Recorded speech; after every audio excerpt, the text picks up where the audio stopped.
नमस्कार दोस्तों, आप सभी का स्वागत है जुगटा एकेडमी के ऑफिशियल यूट्यूब चैनल पर। जैसे कि आप सभी जानते हैं, जुगटा एकेडमी की तरफ से आप सभी के लिए यूट्यूब के माध्यम से इकोनॉमिक सर्वे की एक श्रृंखला चलाई जा रही है, जिसके तहत हम डेली इकोनॉमिक सर्वे का चैप्टर वाइज डिस्कशन आप सभी के बीच में करते हैं। तो आज की वीडियो में मैं आप सभी के बीच में फॉरेस्ट्री, जो हमारे एक major agriculture and allied sector का सब सेक्टर है, उसके बारे में कुछ डिटेल डिस्कशन करूंगा।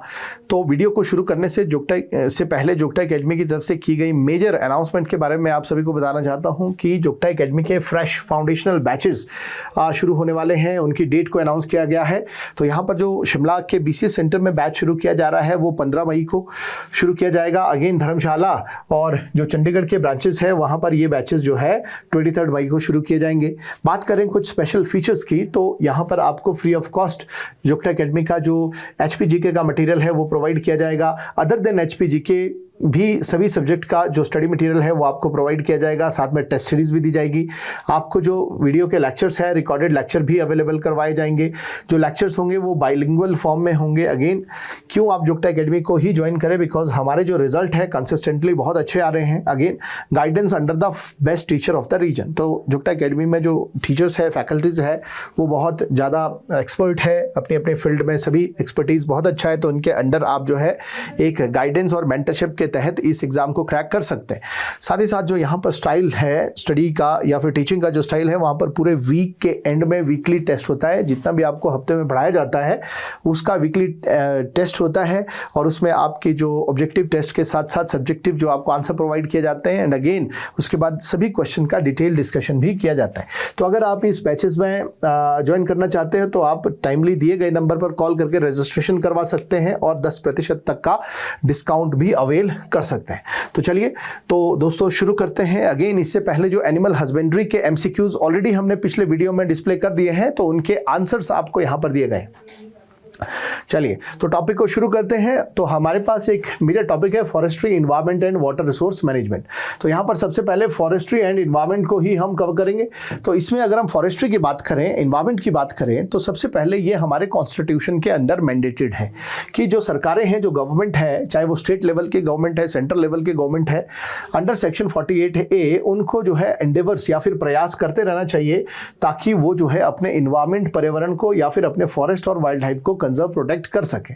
Now again 51A G51A clause G में एक फंडामेंटल ड्यूटी भी सभी सिटीजन को दी गई है कि आप सभी का ये एक ड्यूटी है, कर्तव्य है कि आप अपने इन्वायरमेंट को including the forest, lake, river, wild life को जो है प्रोटेक्ट करें, इंप्रूव करें, कंजर्व करें। तो अगेन आप जो है लिविंग क्रिएचर की तरफ कंपैशनेट हो, कंपैशन दिखाएं। तो ये हमारी एक फंडामेंटल ड्यूटी है। अगेन फॉरेस्ट डिपार्टमेंट का जो टारगेट है वो है 27 प्रेजेंटली जो हमारा फॉरेस्ट कवर है वो 27.99% है according to Indian state of forest report 2023। इसको बढ़ाकर ले जाना है 2030 तक 30%। तो क्यों? To achieve the sustainable development goal. Again यहाँ पर आपने एक बात ध्यान रखनी है कि देखो हमारे पास 1988 की एक इंपॉर्टेंट फॉरेस्ट पॉलिसी है। इस पॉलिसी का नेशनल लेवल पर जो टारगेट हमने रखा है वो रखा है कि 33% तक ऑफ द फॉरेस्ट एरिया जो हमारा इंडिया का है उसको हमने अचीव करना है बाई द एंड ऑफ 2030। तो यहाँ पर प्रेजेंटली अगर हम नेशनल लेवल की बात करें 21.76% एरिया हमारा फॉरेस्ट के अंडर है। बट अगर इसी पॉलिसी के अकॉर्डिंग ये भी मैंडेटेड है कि जो हिली स्टेट है उनका फॉरेस्ट कवर जो है 66% होना चाहिए, और जो प्लेन की स्टेट है उनका फॉरेस्ट जो है वो 33% होना चाहिए। नाउ हिमाचल प्रदेश का इस गाइडलाइन के अकॉर्डिंग, इस पॉलिसी के अकॉर्डिंग फॉरेस्ट कवर 66% होना चाहिए। बट हिमाचल प्रदेश के गवर्नमेंट क्या बोलती है कि हमारे पास 20% ज्योग्राफिकल एरिया ऐसा है जहां पर किसी तरह का वेजिटेशन ग्रो ही नहीं कर सकता, बिकॉज वहां की क्लाइमेटिक कंडीशन बहुत ज्यादा हार्श है। सो इन हार्श कंडीशन के होने की वजह से 20% जो ज्योग्राफिकल एरिया जो हिमाचल का है, ट्रांस सेक्शन जो हिमाचल का है, हिमालय का है, वहां पर किसी तरह का वेजिटेशन नहीं ग्रो हो सकता, इसलिए वहां पर फॉरेस्ट कवर को नहीं बढ़ाया जा सकता। इसीलिए हिमाचल की गवर्नमेंट ने टारगेट रखा है कि हम 2030 तक 50% तक का फॉरेस्ट कवर बढ़ा देंगे। तो ये भी अभी तक इससे हम बहुत दूर हैं। प्रेजेंटली हमारा जो बेसिकली जो प्रेजेंट लेवल है फॉरेस्ट कवर का दैट इज 27.99%। अगर आप नेशनल लेवल की बात करें तो नेशनल लेवल पर 21.7776% है। तो ये इंपॉर्टेंट एक एस्पेक्ट है।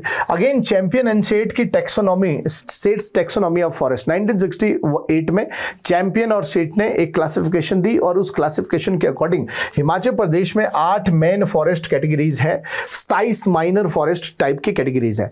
Himalayan moist temperate forest cover the most of the land, Himalayan moist temperate forest सबसे ज्यादा ज्योग्राफिकल एरिया को कवर करता है। तो यहां पर हमारे पास ये चैंपियन एंड सेट का एक क्लासिफिकेशन है हिमाचल प्रदेश में फॉरेस्ट कवर के लिए। अगेन हम इसको बाद में डिस्कस करते हैं। Forest cover in Himachal Pradesh में officially designated forest land in Himachal Pradesh, forest land की बात हो रही है, forest land, it is the forest land not the forest cover. ये जो ऑफिशियली डेजिग्नेटेड फॉरेस्ट लैंड है हिमाचल प्रदेश में वो 37,948 स्क्वायर किलोमीटर है, विच इज 68.16% है of the states total geographical area, 68% है ऑफ टोटल ज्योग्राफिकल एरिया। ये इंफॉर्मेशन आपने ध्यान रखनी। एक्चुअल फॉरेस्ट कवर हमारे पास कितना है, 27.99% है, वो 15,580.33 स्क्वायर किलोमीटर है, 15,580.33 स्क्वायर किलोमीटर है। तो ये जो फॉरेस्ट कवर है इसमें भी डेंसिटी के पॉइंट ऑफ व्यू से बहुत ज्यादा वेरिएशन देखी जाती है ना। देखो यहां पर एक एस्पेक्ट है कि फॉरेस्ट कवर होता क्या है। तो फॉरेस्ट कवर की जब हम बात करते हैं, जंगल क्या है, तो इसकी जब हम बात करते हैं तो अगर ऐसा कोई पैच ऑफ लैंड आपके पास है, अब वो पैच ऑफ लैंड चाहे वो प्राइवेट सेक्टर में है या फिर जो है पब्लिक सेक्टर में है, any sector, private and public sector में, अगर आपके पास ऐसा एक पैच ऑफ लैंड है जिसका 10% एरिया, 10% टोटल ज्योग्राफिकल एरिया इसका जो है फॉरेस्ट के अंडर है, तो उसको हम फॉरेस्ट कवर बोलते हैं। Now forest cover is the patch of land covered by the actual forest patch of land minimum 1 hectare area, be it private sector और public sector, where minimum 10% land is covered by the trees. Now इसी में अगर हम देखें तो उसको हम forest बोलते हैं। अब डेंसिटी के आधार पर अगर हम बात करें तो हमारे पास जो है ओपन फॉरेस्ट है, हमारे पास जो है मॉडरेटली डेंस फॉरेस्ट है, हमारे पास जो है डेंस फॉरेस्ट है। तो यहां पर अगर हम बात करें ओपन फॉरेस्ट में 10% से 40% तक का जो हमारा कैनोपी डेंसिटी है, और यहां पर 40% से 70% तक का कैनोपी डेंसिटी है, और यहां पर जो है 70% से ज्यादा का कैनोपी डेंसिटी है, 70% से ज्यादा का डेंसिटी कैनोपी डेंसिटी है। सो अगर 10% से कम बेसिकली अगर आपके पास डेंसिटी है तो हम उसको स्क्रब लैंड या फिर श्रब्स बोल देते हैं। तो यहां पर अगर हम देखें तो हमारे पास हाईली डेंस फॉरेस्ट जो है वो 3,117.60 स्क्वायर किलोमीटर है डेंस फॉरेस्ट, और मॉडरेटली डेंस फॉरेस्ट हमारे पास 7,280.29 स्क्वायर किलोमीटर है, और हमारे पास ओपन फॉरेस्ट 5,180.46 स्क्वायर किलोमीटर है, और अगर हम श्रब्स की बात करें तो 308.69 स्क्वायर किलोमीटर है। तो यहां पर सबसे ज्यादा जो फॉरेस्ट हमारे पास है वो मॉडरेटली डेंस फॉरेस्ट है, इसको आपने ध्यान रखना है। यहां पर आपके पास एक ऑर्डर बन रहा है, तो सबसे पहले हमारे पास मॉडरेटली डेंस फॉरेस्ट है, उसके बाद हमारे पास ओपन फॉरेस्ट है, और सबसे कम हमारे पास जो है हाईली डेंस फॉरेस्ट है। तो ये हमारे पास डेंसिटी के आधार पर फॉरेस्ट का क्लासिफिकेशन दिया गया है, इसको आप जरूर ध्यान रखें। नाउ नेक्स्ट अगर हम बात करें district wise forest area in total geographical area of the state and district wise forest in the total geographical area of the district, ये दो पैरामीटर है। नाउ सबसे पहले हम यहां पर देखते हैं कि हमारे पास टाइप्स ऑफ फॉरेस्ट किस प्रकार के हो सकते हैं। नाउ देखो हिमाचल प्रदेश में आपके पास 3 प्रकार के क्लाइमेटिक रीजन्स मिलते हैं। नाउ अगर आप देखें, या फिर जिसको आप बायो जियोग्राफिकल जोन भी बोल सकते हैं, यहां पर अगर हम बात करें ये वाला सेक्शन की, यहां पर अगर हम बात करें इस सेक्शन की, this is the Shivalik area, ये पूरा का पूरा बेल्ट आपका क्या है, शिवालिक बेल्ट में आता है। This entire belt is the Shivalik area.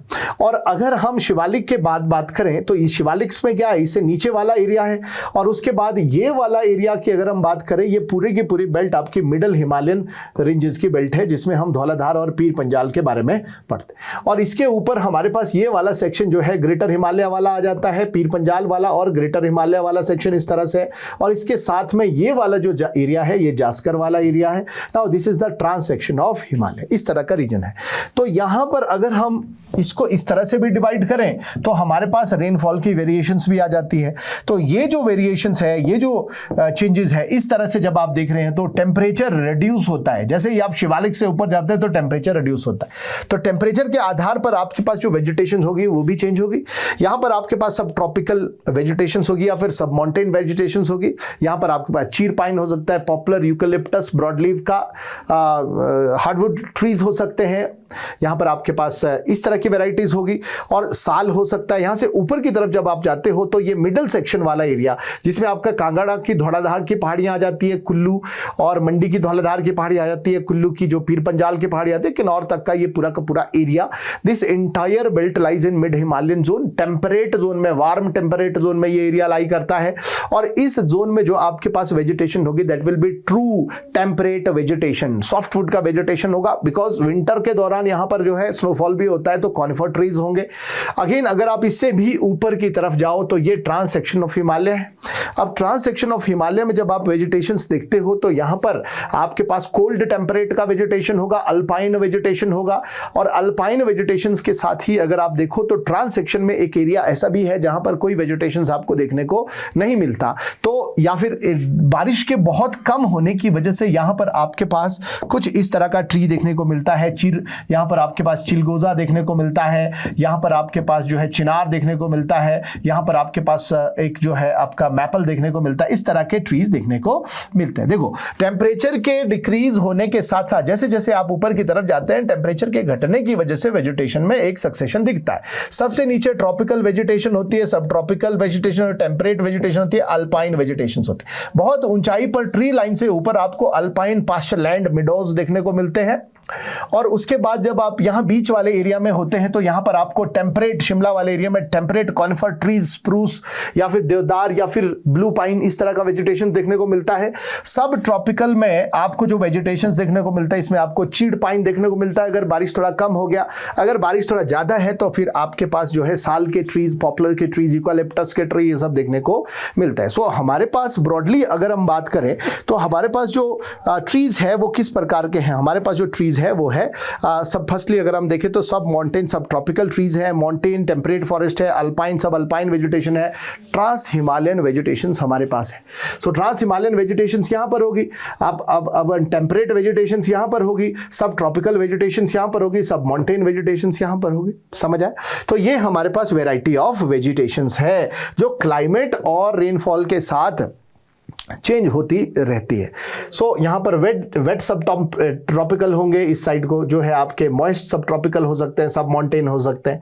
इस तरह से आपने इसको क्लासिफाई करना है। अगर हम बात करें कुछ डेटा की तो डिस्ट्रिक्ट वाइज स्टेट के कंपैरिजन में अगर हम देखें, स्टेट के कंपैरिजन में सबसे ज्यादा फॉरेस्ट एरिया आपके पास लाहौल स्पीति में 28% है, उसके बाद किन्नौर में 14% है, चंबा में 14% है, कुल्लू में 12% है, शिमला, कांगड़ा, मंडी, शिमला, किन्नौर, एंड सबसे कम जो है 0.4% कहाँ है, हमीरपुर में। अगर हम बात करें डिस्ट्रिक्ट वाइज परसेंटेज की, किसी डिस्ट्रिक्ट में उस डिस्ट्रिक्ट के टोटल ज्योग्राफिकल एरिया की अपेक्षा कितना फॉरेस्ट लैंड के अंडर है, तो उस स्थिति में अगर आप देखें तो किन्नौर में आपके पास जो ट्राइबल डिस्ट्रिक्ट है 87.41% जो है फॉरेस्ट लैंड है, फॉरेस्ट एरिया है।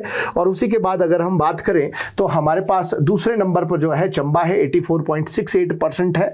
और उसी के बाद अगर हम बात करें तो हमारे पास कुल्लू है, 83.41% है। और उसके बाद हमारे पास लाहौल एंड स्पीति है, 79.13%। अगर हम ब्रॉडली देखें तो ये वाला जो पूरा का पूरा बेल्ट है, ये वाला जो पूरा का पूरा बेल्ट है, ये मेनली यहाँ पर जो लैंड है वो प्राइवेट ओनरशिप कम है और गवर्नमेंट के पास या फिर फॉरेस्ट डिपार्टमेंट के पास ज्यादा लैंड है। और ये जो नीचे वाला एरिया है यहाँ पर प्राइवेट ओनरशिप काफी ज्यादा है। क्यों है? बिकॉज यहाँ पर हमारे पास एग्रीकल्चर लैंडस्केप है, खूब यहाँ पर जो है खेती बाड़ी होती है, तो लोगों के पास फार्मलैंड्स के।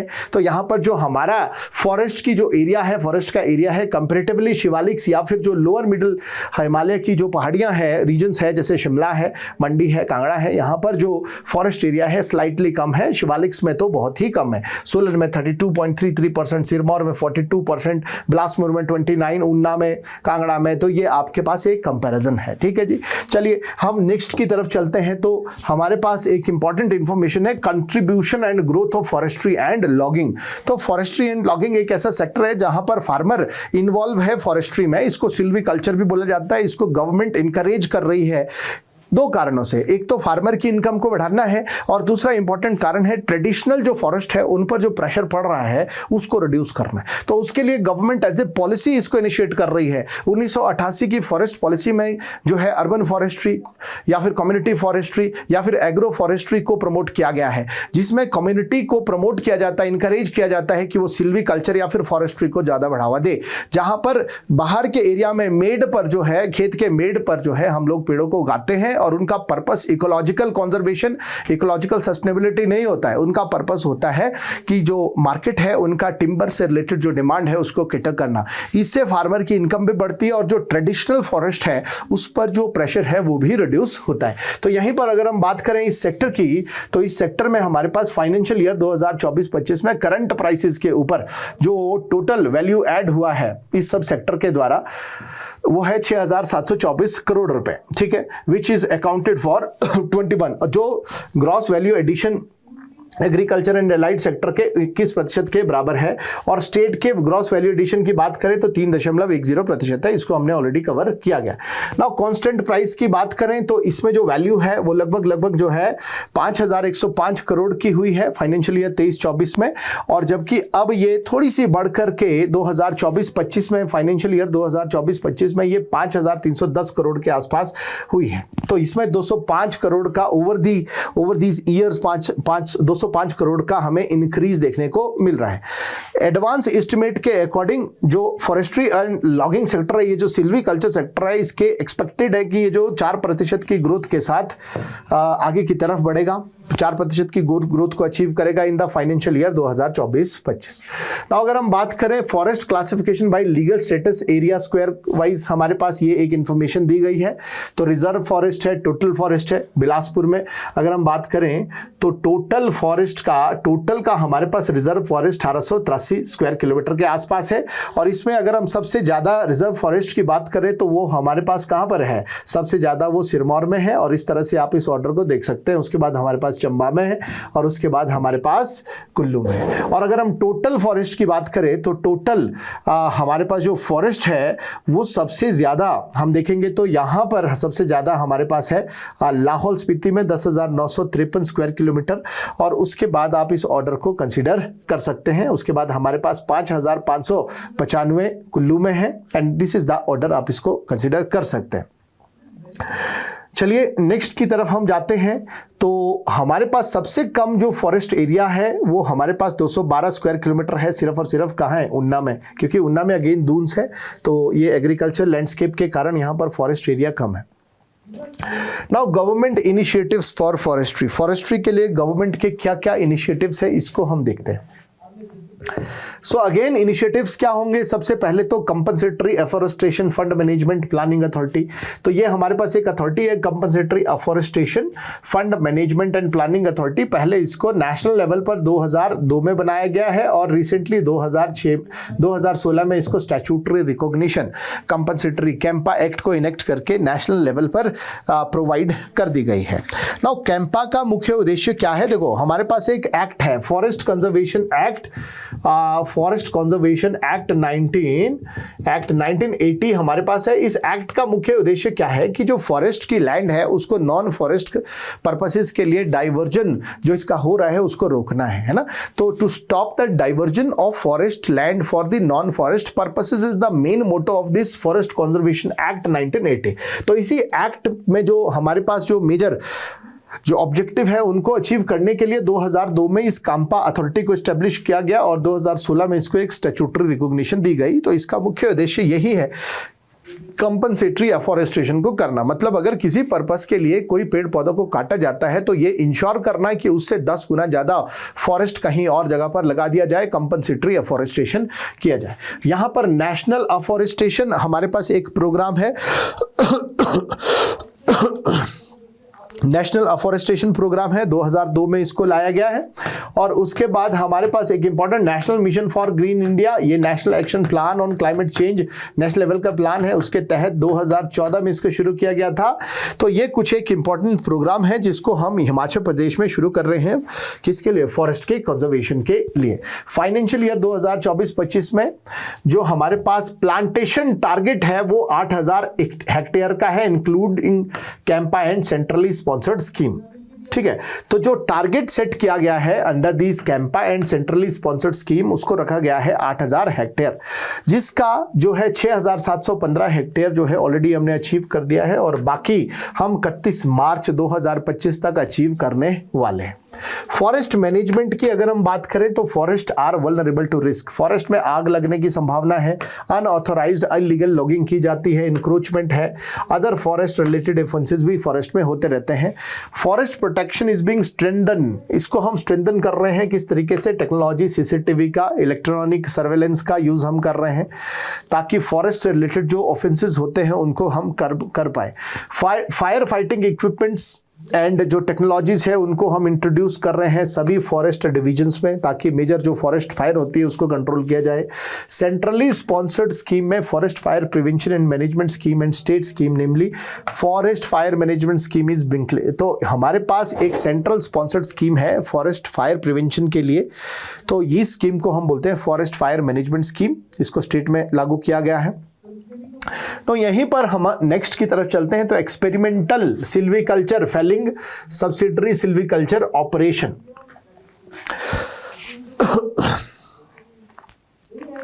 तो हिमाचल प्रदेश का जो forest, the value of Himachal Pradesh forest is estimated to be 1.50 lakh crore, 1.50 lakh crore की हमारे फॉरेस्ट की वैल्यू है। सुप्रीम कोर्ट ने रिसेंटली अलाउ किया है, supreme court of India has allowed the state to silviculture the green felling of 3 species.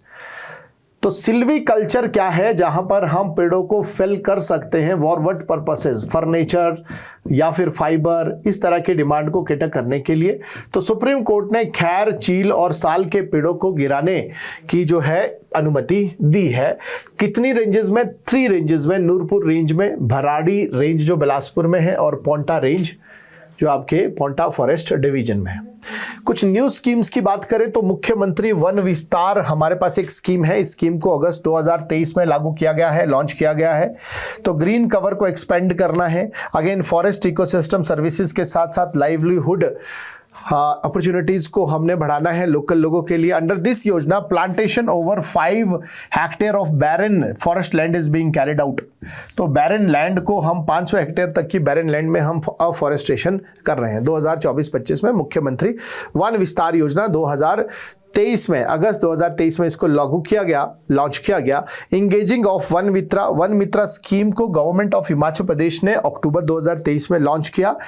इसका उद्देश्य क्या है? कम्युनिटी ड्रिवन फॉरेस्ट मैनेजमेंट को प्रमोट करना। कम्युनिटी का मतलब है कि लोगों के सहयोग से उनके चारों तरफ जो फॉरेस्ट है उसको कंजर्व किया जाना चाहिए। तो यहां पर अगर हम करें, वन मित्रा को हम यहां पर अपॉइंट कर रहे हैं, हर एक फॉरेस्ट बीट के लिए एक वन मित्रा को हम एंगेज कर रहे हैं। तो this is the one Mitra schemes. Other initiative की बात करें, setting up of a large जू इन बानखाड़ी लार्ज जू। अब बानखाड़ी में, कांगड़ा डिस्ट्रिक्ट के बानखाड़ी में 180 हेक्टेयर के एरिया में लगभग 600 करोड़ की लागत से हम एक बहुत बड़ा जू को एस्टेब्लिश कर रहे हैं। और इसका जो मुख्य उद्देश्य है वो है टूरिज्म और एम्प्लॉयमेंट अपॉर्चुनिटीज को क्रिएट करना। ठीक है, 2024-25 में ये ऑपरेशनल हो जाएगा। अगेन इको फ्रेंडली टेक्नोलॉजी को यहाँ पर यूज किया गया है, रिन्यूएबल एनर्जी को यहाँ पर यूज किया गया है, solar power, efficient waste management system, ये सब यहाँ पर है। इकोलॉजिकल फुटप्रिंट को रिड्यूस करने के लिए recycling and sustainable procurement practices को यहाँ पर अडॉप्ट किया जाएगा। सो यहाँ पर जो इंपॉर्टेंस है वो है 600 करोड़ की लागत से एक जू बन रहा है जी बानखाड़ी डिस्ट्रिक्ट कांगड़ा में। इको टूरिज्म की बात करें तो गवर्नमेंट ने प्रायोरिटाइज किया है इको टूरिज्म को, कि हमारी जो एक पॉलिसी आई है इको टूरिज्म पॉलिसी 2024, उसमें हमने इको टूरिज्म को प्रायोरिटाइज किया है। ठीक है जी। तो यहां पर अगर हम बात करें वन संरक्षण एवं संवर्धन अधिनियम 2033, तो यहां पर एक इंपॉर्टेंट एस्पेक्ट आपने ध्यान रखना है। The government has prioritize eco tourism and formulated the eco tourism policy 2024 based on ministry of environment, forest and climate change के गाइडलाइंस पर on sustainable eco tourism in forest and wild life area and वन संरक्षण एवं संवर्धन अधिनियम 2023। अब ये जो वन संरक्षण एवं संवर्धन अधिनियम 2023 है, ये फॉरेस्ट कंजर्वेशन एक्ट 1980 का एक अमेंडमेंट है, ये आपने याद रखना है। तो amended version of forest conservation act 1980 is known as the वन संरक्षण एवं संवर्धन अधिनियम। ठीक है जी। तो यहां पर इको टूरिज्म चैप्टर को ऐड किया गया है, जहां पर 11 फॉरेस्ट डिवीजन में, while 9 more divisions the chapter have been submitted for final approval.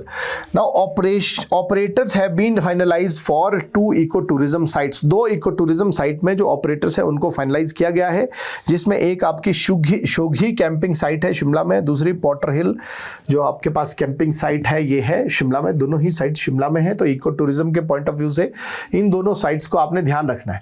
जबकि सेकेंड फेज में 6 साइट्स के लिए बिडिंग शुरू हो गई है। तो इसमें हमारे पास कायसधार कुल्लू में है, सोलंग नाला कुल्लू में है, कसोल कुल्लू में है, बिंद्रावानी नियर खीरगंगा कुल्लू में है, सुमार रूपा कुल्लू में है, बीर बिलिंग कांगड़ा में। सो यहीं पर अगर हम करें टूरिज्म की बात, तो ट्रैकिंग भी एक इंपॉर्टेंट एडवेंचर टूरिज्म की कैटेगरी में आता है। तो यहां पर standard operating system for trekking management has been prepared, ताकि हिमाचल प्रदेश में ट्रैकिंग रूट को रेगुलेट किया जाए under the Himachal Pradesh tourism development corporation. HP forest department ने भी 245 ट्रैक को आइडेंटिफाई किया है, डिमार्केट किया है, जिसका कैटेगराइजेशन इस प्रकार से है, कुछ हार्ड है, कुछ मीडियम है और कुछ सॉफ्ट ट्रैक्स है। मोबाइल ऐप को और एक वेबसाइट को भी अपग्रेड किया गया है। ठीक है जी। Now 100 forest rest houses, inspection huts and camping sites have been activated for online booking through Himachal eco tourism. तो ये एक पोर्टल है इको टूरिज्म को प्रमोट करने के लिए। तो ट्रैकर्स को के लिए सुविधाएं प्रोवाइड करने के लिए ऑनलाइन आप जो है हिमाचल इको टूरिज्म की सहायता से 100 फॉरेस्ट रेस्ट हाउस को एस्टैब्लिश 100 फॉरेस्ट रेस्ट हाउसेज में जो आप या फिर इंस्पेक्शन हट्स कैंपिंग साइट्स में आप जो है बुकिंग को ऑनलाइन कर सकते हैं। सो इको टूरिज्म के लिए गवर्नमेंट क्या क्या स्टेप्स ले रही है, दिस वाज द डिस्कशन।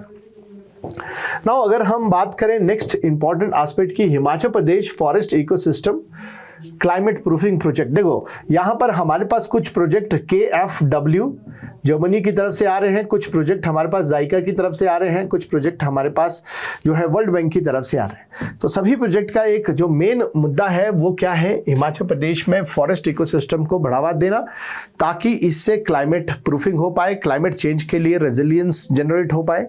तो यहीं पर पहला प्रोजेक्ट KFW जो एक जर्मनी का एक इंपॉर्टेंट बैंक है, उनके थ्रू चल रहा है। और इस बैंक के थ्रू KFW बैंक के सपोर्ट से 308.45 करोड़ की लागत से ये प्रोजेक्ट शुरू किया गया है, जिसको बोलते हैं Himachal Pradesh forest ecosystem climate proofing project. इसका ऑब्जेक्टिव है रिहैबिलिटेट करना, प्रोटेक्शन करना, sustainable use of selected forest ecosystem to enhance their resilience against climate change. तो यहाँ पर फॉरेस्ट्री को क्लाइमेट चेंज के पर्सपेक्टिव में, क्लाइमेट चेंज के कंटेक्स्ट में हमने यूज किया है, जिसमें फॉरेस्ट में rehabilitation, protection, sustainable use of selected forest ecosystem for climate change resilience. और इसी पर्पस के लिए 308.45 करोड़ का एक प्रोजेक्ट चल रहा है, that is finances by the KFW bank of Germany. और इस प्रोजेक्ट को ही हम क्या बोलते हैं, that is the Himachal Pradesh forest ecosystem climate proofing project. तो यहां पर इसके जो है कुछ इंपॉर्टेंट बेनिफिट्स है। अगेन अगर हम बात करें Himachal Pradesh forest ecosystem management and livelihood improvement project, तो लाइवलीहुड इंप्रूवमेंट प्रोजेक्ट जो हिमाचल में चल रहा है वो जाइका के द्वारा चलाया जा रहा है, जापान इंटरनेशनल कोऑपरेटिव एजेंसी के द्वारा ये प्रोजेक्ट हिमाचल प्रदेश में चलाया जा रहा है। नाउ इसी प्रोजेक्ट का उद्देश्य क्या है, conserve the forest mountain ecosystem, improve करना लाइवलीहुड को of forest and pasture dependent community. Objective इसका क्या है, increasing the forest cover density and productivity through scientific and modern forest management के through, enhancing biodiversity and ensuring forest ecosystem conservation. ठीक है जी। और ये जो प्रोजेक्ट है, ये प्रोजेक्ट लॉन्च हुआ है आपका 2018 में। So this project was launched in 2018 और ये वाला जो प्रोजेक्ट है ये है 2016 में लॉन्च हुआ प्रोजेक्ट है, ये आपने ध्यान रखना है। ठीक है जी। तो जायका के तहत, जापान इंटरनेशनल कोऑपरेटिव एजेंसी के तहत जो है ये प्रोजेक्ट को लॉन्च किया गया। सो अगेन इसी में अगर हम वर्ल्ड बैंक की बात करें तो वर्ल्ड बैंक की तरफ से भी हमारे पास एक प्रोजेक्ट के लिए फंडिंग हो रही है, that is the project for source sustainability and climate resilience rain fade agriculture. तो रेन फेड एग्रीकल्चर का जो मतलब होता है वो होता है ऐसी एग्रीकल्चर जहां पर प्राइमरी सोर्स ऑफ इरिगेशन जो है वो बारिश है। तो उसी के लिए एक इंटीग्रेटेड प्रोजेक्ट लाया गया है for source sustainability and climate resilient rain fade agriculture. तो इसमें $100 मिलियन का फंडिंग वर्ल्ड बैंक की तरफ से हो रहा है, लगभग 650 करोड़ के आसपास। सो climate resilient rain fade agriculture को प्रमोट करना है। तो फंडिंग का जो प्रोपोर्शन है 80-20 है और 7 साल के लिए ये प्रोजेक्ट आ रहा है। 900 ग्राम पंचायत शिवालिक्स में, मिड हिल एग्रो क्लाइमेटिक रेंजेस में जो है अलग अलग प्रकार की वाटरशेड जो रीजन्स है उसमें इस स्कीम को लागू किया जाएगा।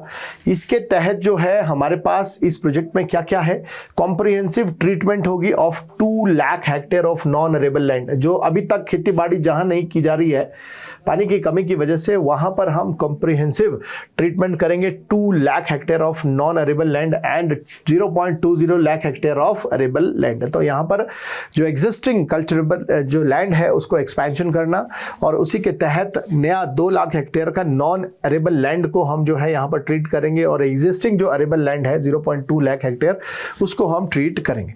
30% enhancement in water productivity efficiency. Again water productivity efficiency में स्प्रिंकलर और जो आपका ड्रिप इरिगेशन आ जाता है। 20% इंक्रीज इन मिल्क प्रोडक्शन करना है। 25% coverage of the vulnerable household under livelihood improvement programme. 25% increase in agricultural crop productivity में 25% तक की वृद्धि करना। 30% increase in farmer income through agri business and enhanced production. तो एग्री बिजनेस के through production को इनहांस करके फार्मर की इनकम में लगभग 30% की वृद्धि करना इस प्रोजेक्ट का मेन उद्देश्य है। वर्ल्ड बैंक के द्वारा फंडेड ये प्रोजेक्ट है। ठीक है जी।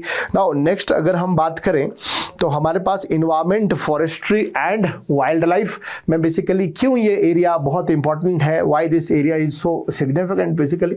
तो अगर ये देखें तो बहुत ही क्रूशियल रोल प्ले करता है ग्लोबल टेम्परेचर को रिड्यूस करने में, सॉइल इरोजन को रोकने में and also provide habitat over 80% के आसपास जो हमारे एनिमल स्पीशीज है उसको जो है फॉरेस्ट हैबिटेट प्रोवाइड करता है। सो की कंट्रीब्यूशन फॉरेस्ट का मेडिसिनल वैल्यू के जो आपके पास जो मेडिसिनल वैल्यू इसकी बहुत ज़्यादा है, जो हर्ब्स है वो हमें यहाँ पर मिलती है। इकोनॉमिक कंट्रीब्यूशन फाइबर है, हमारे पास फर्नीचर है, उसका सोर्स यहीं से फायरवुड है।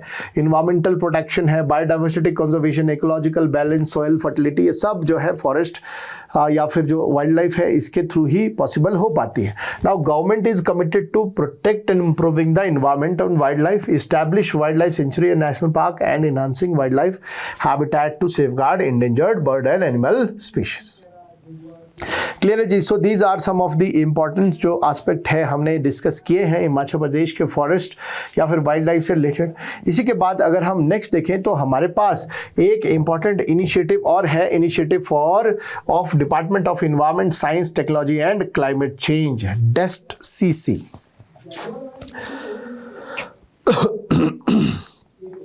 सो इसमें हमारे पास मुख्यमंत्री हरित विकास छात्रवृत्ति योजना है। तो दिस योजना में comprehensive guidelines have been formulated to promote the development and empowerment of rural population. तो यहाँ पर department has initiated the preparation of district level climate change action plan बनाए जाएंगे डिस्ट्रिक्ट लेवल पर, पंचायत लेवल पर। ठीक है। Collaboration with the ministry of environment and forest and climate change, government of India. ये एक जर्मनी की कोऑपरेटिव एजेंसी है GIZ।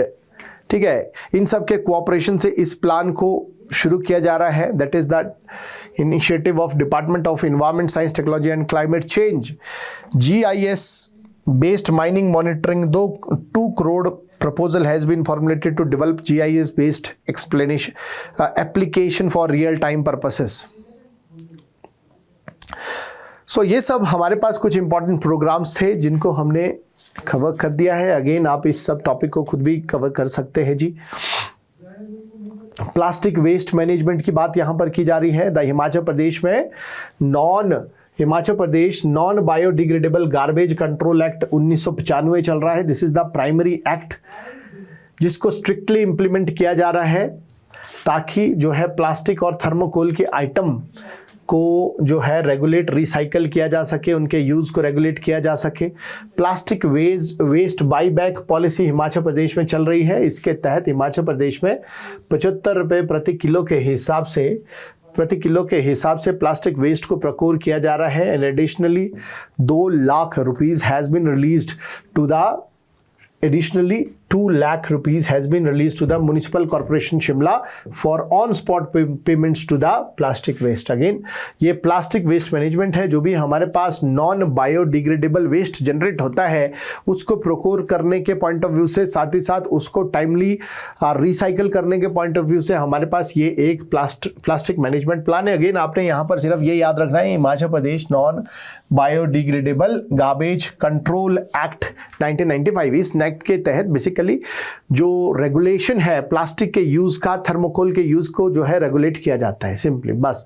इन्वायरमेंट लीडरशिप अवार्ड, तो Himachal Pradesh environment leadership award scheme एक फ्लैगशिप इनिशिएटिव है department of environment science and technology का। तो it recognise and honour exceptional contribution, जो कंट्रीब्यूशन आ रहा है लोगों का इन्वायरमेंट कंजर्वेशन एंड सस्टेनेबिलिटी में, उसके लिए ये जो पर्टिकुलर एक अवार्ड है वो प्रोवाइड किया जाता है डिपार्टमेंट ऑफ इन्वायरमेंट के द्वारा। दिस ईयर 7 अवार्ड को कन्फर किया गया है innovative celebrating innovative actions achievements across various sector, जिसमें इंडिविजुअल, ऑर्गेनाइजेशन एंड इंस्टीट्यूशन इन सबको रिकॉग्नाइज किया गया है। Now the next one is model eco village scheme. Department of environment science and technology in Himachal जो है, ये जो डिपार्टमेंट है एक स्कीम को इंप्लीमेंट कर रहा है, that is the modern eco village scheme. ये एक इनिशिएटिव है जिसका मुख्य उद्देश्य है sustainable and environmentally friendly living standard को प्रमोट करना। इसके तहत बेसिकली 19 विलेजेस में इस स्कीम को अभी लागू किया गया है, that is the model eco village. Now again, environment impact assessment and clearances. Environment impact assessment and clearance. Department of Environment, Science and Technology and Climate Change. Again, this department is very important. Himachal Pradesh में Department of Environment, Science, Technology and Climate Change. ये एक state level का serve as a state level secretariat for managing the environment impact assessment and granting environmental clearances. तो जितने भी project लग रहे हैं उन प्रोजेक्ट के इस्टेब्लिश होने से पहले उनके इन्वायरमेंट पर क्या कॉन्सिक्वेंसेज हो रहे हैं, क्या रेपरकशंस हो रहे हैं, उसको पहले ही इवेलुएट किया जाता है। और हिमाचल प्रदेश में इसके लिए जो नोडल एजेंसी है वो है department of environment science technology and climate change. ठीक है जी, ये आपने ध्यान रखना है। तो 2024-25 के फाइनेंशियल ईयर में डिपार्टमेंट ने 38 प्रोजेक्ट्स को इन्वायरमेंट क्लियरेंसेस प्रोवाइड की है।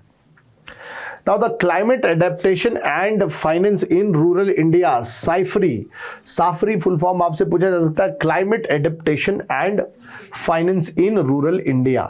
तो साफरी प्रोजेक्ट को जो है हिमाचल प्रदेश में इंडो जर्मन टेक्निकल कोऑपरेशन के तहत इसको हिमाचल प्रदेश में इंप्लीमेंट किया जा रहा है बिटवीन जर्मन डेवलपमेंट कोऑपरेशन, ये एक एक्सटर्नल फाइनेंसिंग एजेंसी है जर्मनी की, and ministry of environment, forest and climate change.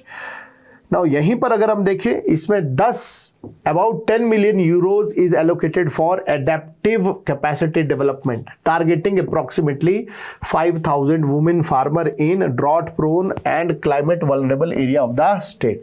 2023 से 26 तक के लिए ये स्कीम चलाई जा रही है। बेसिकली ये स्कीम एक जॉइंट इनिशिएटिव है ऑफ इंडो जर्मन, इंडिया और जर्मनी के टेक्निकल कोऑपरेशन के तहत, जिसमें नेशनल गवर्नमेंट जो हमारी ministry of environment, forest and climate change है और जर्मन डेवलपमेंट कोऑपरेशन, दोनों के बीच में एक एग्रीमेंट हुआ है जिसके तहत 10 मिलियन यूरो को हमने जो है 5,000 वुमेन फार्मर को ट्रेन करने के लिए हिमाचल गवर्नमेंट को ये 10 मिलियन यूरोस अभी मिले।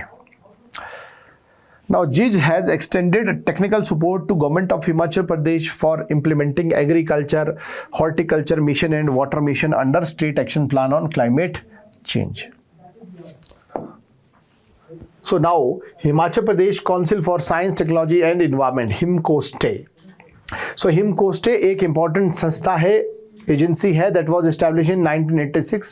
इसका मुख्य जो उद्देश्य है वो है formulate policy, monitor and implement the programme related to science, technology and environmental conservation. और इसका जो इंपॉर्टेंट की रोल है in technology transfer, knowledge exchange, awareness generation, research and development and dissemination in the state. तो आज की video में इतना ही. बाकी जो हमारा रिमेनिंग एरिया है that will be cover in the next video, जिसमें इरिगेशंस और प्लास्टिक वेस्ट मैनेजमेंट से रिलेटेड कुछ एक एस्पेक्ट रहते हैं. आज के लिए इतना ही. Thank you very much.